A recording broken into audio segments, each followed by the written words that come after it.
नमस्कार बच्चों, आपका पहला कदम एक कोशिश में मैं ममता थपलियाल स्वागत करती हूँ और धन्यवाद करती हूँ कि पहला कदम एक कोशिश की पहली पेशकश चेतक कविता वाचन को आपने खूब सराहा। आज मैं आपके लिए चेतक कविता का भाग 2 लेकर आई हूँ, जिसमें मैं आपको कविता के पीछे छिपे भाव को समझाऊंगी। भाव को समझने के लिए सबसे पहले यह जानना जरूरी है कि कविताओं का लेखन कहानी की तरह नहीं होता है। इसमें कवि सीधे तौर पर अपनी बात को नहीं कहता है, वह अपनी भावनाओं और विचारों को लयात्मक रूप में प्रदर्शित करता है, जिसे सुनकर पाठक के मन में उत्तेजना उत्पन्न होती है। प्रत्येक कवि किसी घटना या विषय को लेकर कविता की रचना करता है। जिस विषय को लेकर कविता की रचना की जाती है, कविता को पढ़ने से पहले उस विषय को जान लेना जरूरी होता है, ताकि कविता में छिपे भाव को आसानी से समझा जा सके। श्री श्याम नारायण की लिखी यह चेतक कविता उनके महाकाव्य हल्दी घाटी में से ली गई है। यह पूर्ण कविता नहीं है, यह कविता का एक सर्ग है, यानी कि एक भाग है। हल्दी घाटी का युद्ध मुगल सम्राट अकबर और मेवाड़ के राजा महाराणा प्रताप के बीच हुआ था। इसी युद्ध में चेतक ने अत्यंत बुद्धिमानी और वीरता का परिचय देते हुए महाराणा प्रताप को बचाते हुए अपने प्राण न्योछावर कर दिए थे। चलिए आज इसी कविता की पंक्तियों को जानते हैं।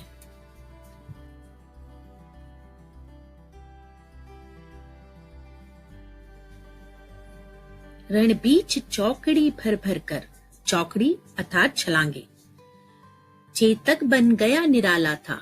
निराला मतलब अनोखा। राणा प्रताप के घोड़े से पड़ गया हवा का पाला था।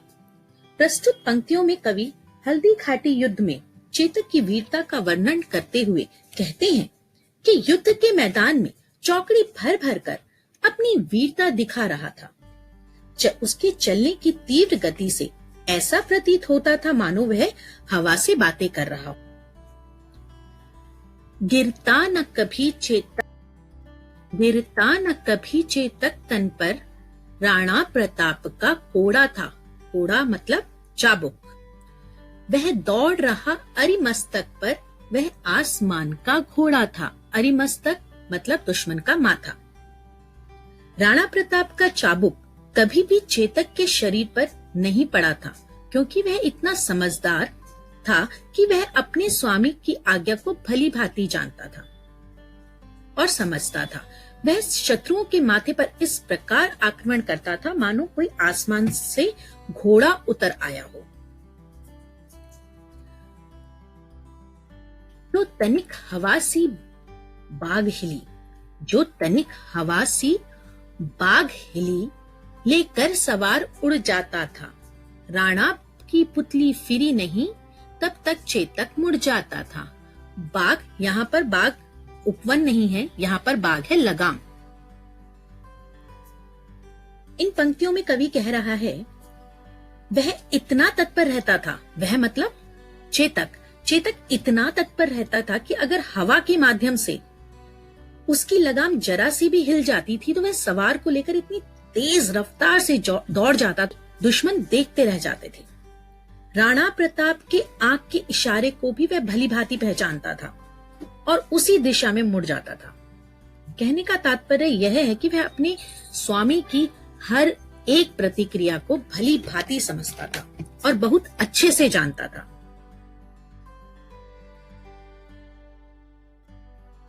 कौशल दिखलाया चालों में, उड़ गया अचानक भालों में, निर्भीक गया वह ढालों में, सरपट दौड़ा करवालों में।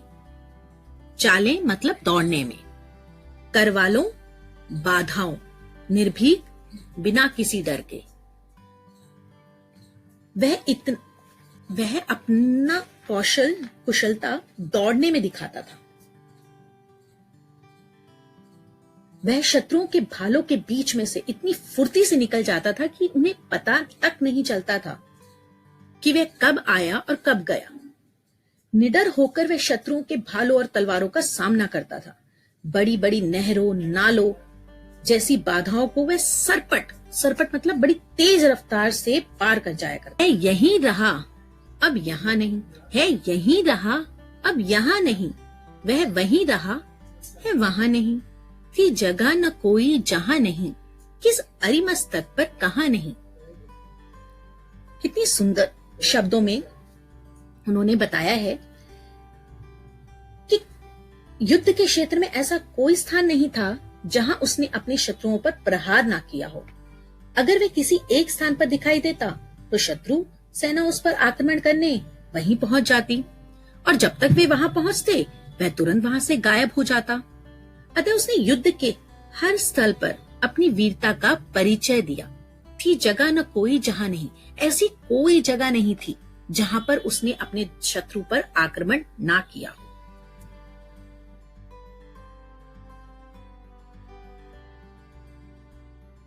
कितनी सुंदर पंक्तियां लिखी हैं। बढ़ते नद सा वह लहर गया। अब यहाँ पर चेतक की जो रफ्तार है उसे नदी के समान बताया गया है। बढ़ते नद सा वह लहर गया, वह गया गया फिर ठहर गया। विकराल वज्र में बादल सा अरे की सेना पर गहर गया। वह युद्ध क्षेत्र में नदी की लहरों की भांति आगे बढ़ता था। वह दौड़ते दौड़ते कुछ क्षण के लिए रुक जाता था, और रुकने के बाद वह इतनी डरावनी बिजली की कौंध के समान वह अपनी शत्रुओं की सेना पर वार करता था, टूट पड़ता था कि वह देखने लायक था। उनकी जो अरि की सेना है वो थरथर कांपती थी कि चेतक की रफ्तार को देखकर। भाला गिर गया गिरा निशंग, निशंग मतलब तरकश। भाला गिर गया गिरा निशंग, हाय टापों से खन गया अंग। हाय टापों, घोड़े की टापों से खंड खंड हो गया अंग। बैरी समाज रह गया दंग, दंग मतलब हैरान, और बैरी समाज मतलब दुश्मन समाज, शत्रु सेना। घोड़े का ऐसा देख रंग। घोड़े की टापों से शत्रुओं के शरीर के अंग खंड खंड हो जाते थे। उसके घोड़े की आने की आवाज से ही शत्रु सेना में कपकपी, थरथराहट मच जाती थी। भाले गिर जाते थे, तरकश गिर जाते थे डर के मारे। बैरी समाज मतलब दुश्मन समाज यह सब देखकर दंग रह जाता था, हैरान हो जाता था कि कितना वीर साहसी बुद्धिमान घोड़ा है। घोड़े का देख ऐसा रंग। आशा करती हूं आपको कविता का अर्थ समझ में आया होगा। Please like, share and subscribe my channel. पहला कदम एक कोशिश। धन्यवाद।